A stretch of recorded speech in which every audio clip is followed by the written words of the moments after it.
Hi, I'm Alistair from Southern Spars, and I'm going to show you how to do a covered eye splice on a modern type rope with a core and a cover. So first thing first is you get your bitter end where you're going to do your the splicing, and you measure off approximately 2 arm lengths, 1, 2, and then at this end you want to tie a decent sized knot, probably something like a figure of 8 so you can undo it later easily. The purpose of this is so that when you move the cover around on the core, that it doesn't shift all the way down the rest of the rope. So the next thing is to get back your bitter end, and this is basically a little bit of a cheat, but it certainly helps you out in the future. There's no set and fast rule how much you want to do, but the idea is to give yourself a little extra cover for when you pull everything in at the end. It will make more sense at the end. But a ballpark idea is whatever the diameter of the core, just do approximately 5 to 10 times the diameter in length. So, okay, and then I just want to feed that excess cover that's now sitting over the core all the way down to the knot. The next stage is to figure out how much you need to bury in your splice. Now, a rule of thumb is whatever the diameter of the core is, you want to bury 50 times the diameter of the core. So if it's 10 mil, you want to bury about 500 mil. So we measure that off using the cover. Got 500 mil there. Grab your fid, and the idea is that you dig into the hole through the cover to expose the core, and this takes a little bit of time. You've got to try and work the cover away from the core to expose a big enough hole so that you just start to expose cover there, and then dig underneath it to try and help it out of the hole. Bending the rope over a little bit can help. You want to come from both sides, and it's quite important not to try and pick the cover up when you're trying to dig it out at the same time. So you've dug it out a little bit. Top tip, put a little mark approximately where you dug it out.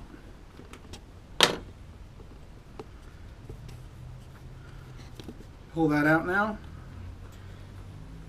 So you want to make sure that mark stays pretty much in the same spot that it's come out. Then the next stage of things is to decide how big your eye is going to be. Now, it depends on what your purpose is. It could be a mooring line, it could be a halyard, it could be a whole range of things. But that's for you to decide. So let's say you want a I don't know, 200 mil or 150 mil eye, so that's 150 mil in that length there. So you measure that off on your little setup. So that's 150 mil eye like that. And then you want to match it up on the other side. Get your fit again and start digging a hole.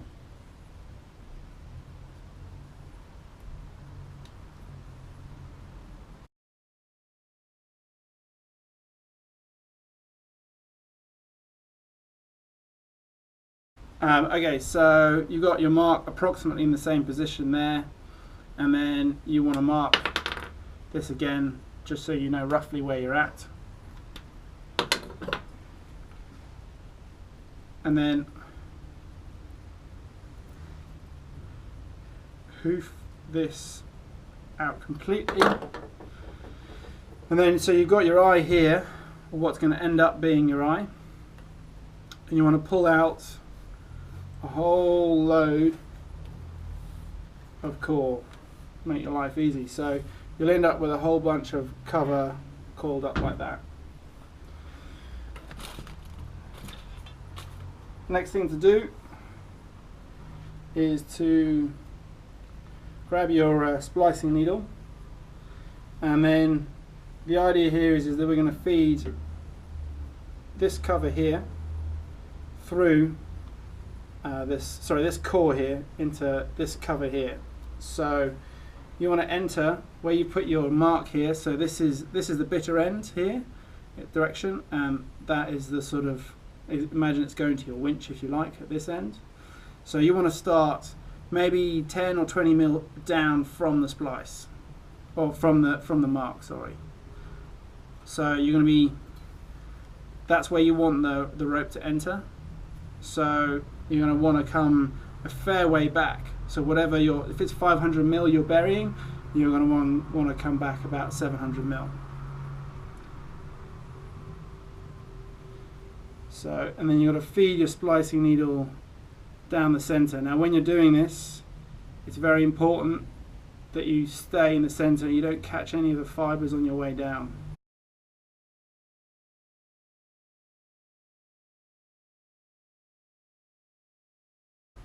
So you've got your little mark there, and you want to be coming out about 20-ish mil just down from the mark.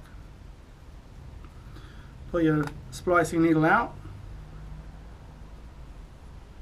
open it up, pass the bit you want to bury down the splicing needle, so you've got a little bit sticking out the end there, and then just work it into the core and pull it all the way through.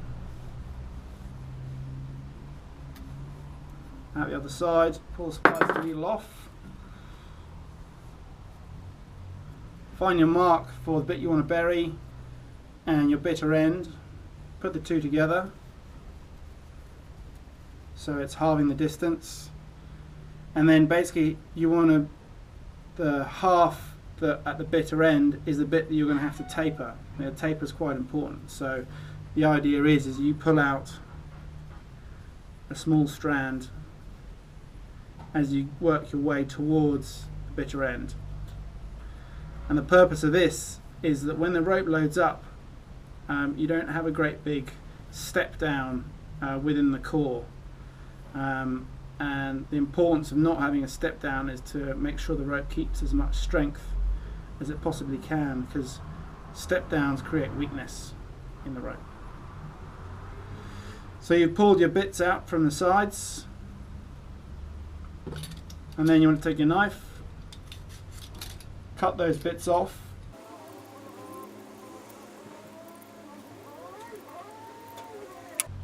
So you finish up with a nice even taper like that. So you should have a bit sticking out. Next step is to find your mark again,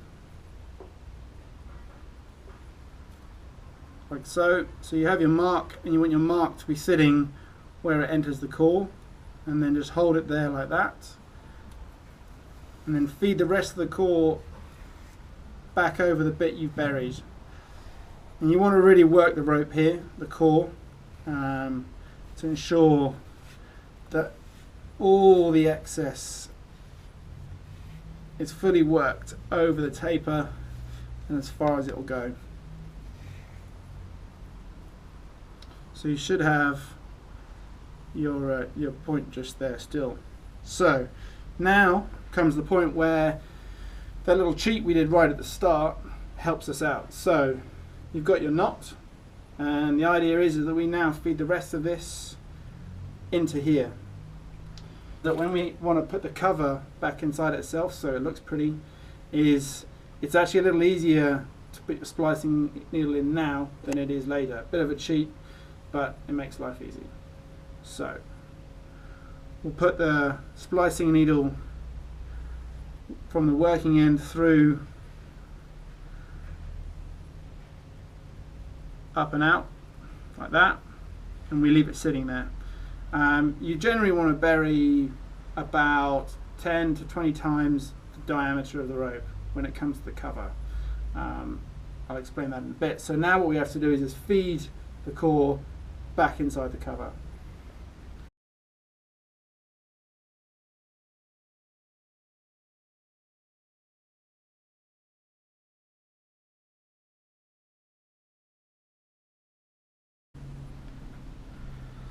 So you can see most of it's gone in now, and you basically just keep on trying to feed the cover back over to get it in.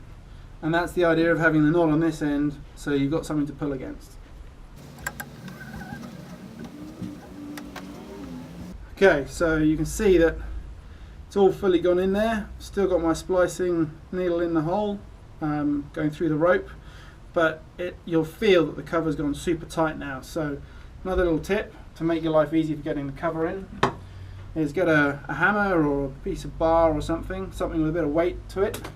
And the idea is you want to give it a good hit all the way along this area here to try and make the fibres realign better so that the cover is eased up. So you'll feel after you've done that things will have eased up a little bit. So now it comes to burying the cover, so as we don't want this lying around, back into itself. And again, this is a fairly similar process to the last one, except that the taper makes a big difference here. So you've got your bit of tape, make your life easy, cut it off. So then the next stage of things is to taper the cover off. Now there's a couple of ways of doing this, but I think the easiest way to go about it is to grab a marker, and what you want to do is you want to mark very specific ones that you actually want to pull out. So you want to start about 10 or 20 mil in, and you want to be taking out 6 pairs of cover here. So we'll take out that pair, that pair, that pair, that pair, that pair, and that pair, and we'll come back and do a bit more in a minute.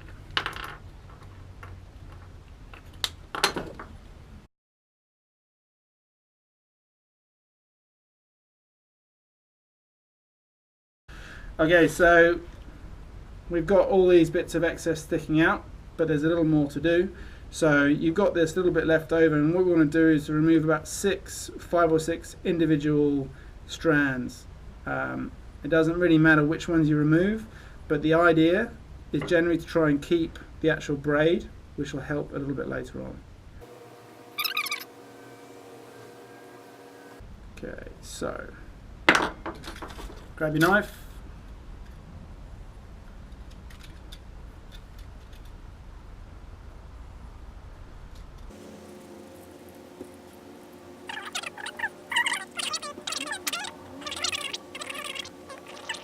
Okay, so you fed it now, and now you want to feed it into your splicing needle.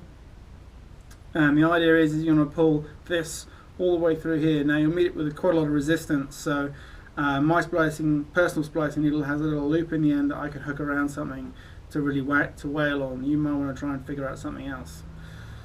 So goes on there.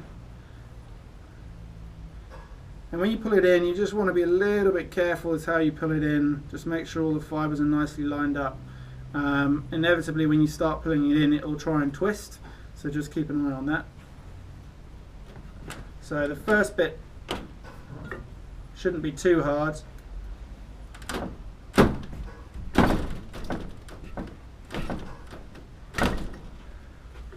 Okay, so now you've got a little bit left over.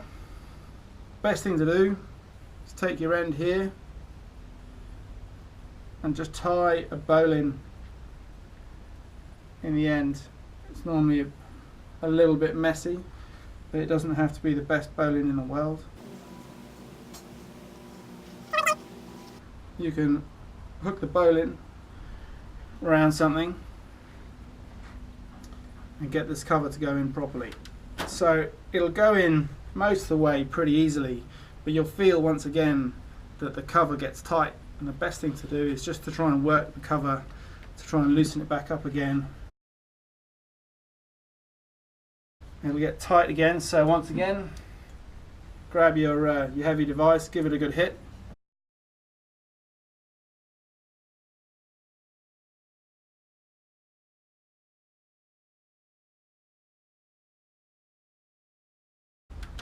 There you can see the cover's basically been pulled in. There's a little hair sticking out there, and you can easily just burn that off. That sometimes happens. That's no big deal. But this whole area here feels a little bit tight, so once again, give it a decent hit.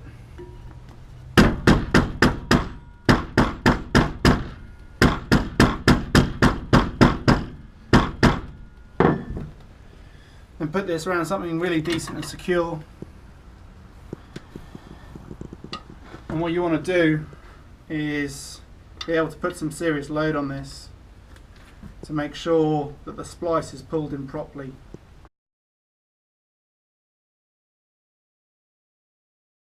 We've basically got the most part of it finished now, so next stage is just to try and get rid of this. So you've got to cut it out, and you basically want to just pull a little bit, it doesn't require much, out from the cover. Take your knife and carefully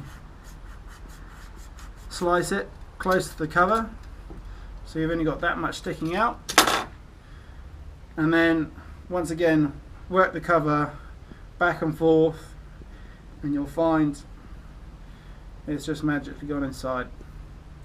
Last thing to do before we do the whipping is make sure the cover is worked all the way over the splice,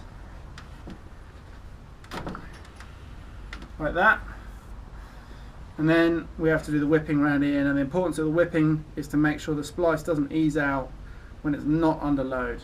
When it's under load, it'll generally hold itself, but the whipping's pretty critical to make sure the splice doesn't ease out when it's not under load. Okay, so we've got our eye and our needle, decent sized needle, black whipping twine. Other thing you're going to need is a palm and probably a set of pliers. So grab your palm. Now how you do the whipping is really up to you, but there's a couple of ways of doing it, and really the most important thing with whipping is, one, it doesn't come undone, but also two, you can get it undone when you want to. So you got the start of your splice here, and the actual start of the working core, the bit that actually really does the work, is actually down here, because remember we pushed it down. So you'll be able to see that in the rope. You want to start it just below where the splice actually begins inside the core. So we're going to start it about 50mm down here. So first of all, take your needle, pass it straight through like that, pull it out the other side. You'll see the two bits of whipping twine there. Pull them so they're almost all the way through, come over, and then just move a little, another, let's say 10mm down the rope, pass it through back to itself, put it through again, and one last time you want to go back the way you went originally. So that's got too hard to pull through. Leave my pliers, pull that through. So you should end up with something that's got a line either side of the rope. Then go back to your needle, split the twine open, and it sometimes requires a little unwinding. So you can see the twine is in two pieces there, and then you want to wind it round the rope. So every time you do a turn, make sure that the two bits of twine are sitting nicely together. Do one full turn, grab it, give it a really good tug, because it's important that the whipping's tight. If the whipping's not tight, it's not going to do anything for you. And the rule of thumb is, how wide do you do your whipping? Well, you generally want it as deep or as wide as the splice is. So our splice here is probably about 15mm thick, so we're going to do a 15mm thick whipping. Take your needle, it's about the right distance, it doesn't have to be perfect. And then get your needle, pass it through. It's going to be tight this time because you've done your whipping. Pull that through. And basically we're repeating the first process over again, and you pretty much, if you can, want to follow exactly the route you take on the initial part of the whipping. Every time you pass it through the rope, give it a little tweak, make sure it's nice and tight,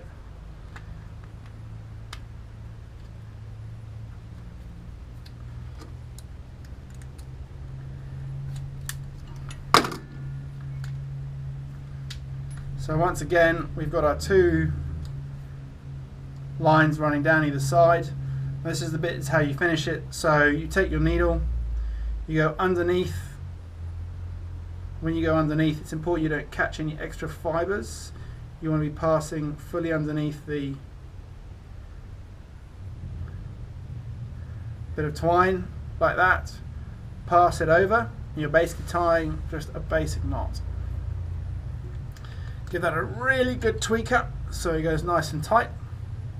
Take your needle again, and you want to pass back through the rope at a diagonal. Give it a little bend just to make sure things are nice and loose. That should pull through by hand. And then once again you want to pass back through it diagonally, but you want it to pass back through itself. So you see the twine's coming out here, and I'm going to push back through itself again. And this is a way of helping it lock out so that the twine can't get pulled by anything. Pull that nice and tight. Grab your knife, cut it off. Job done.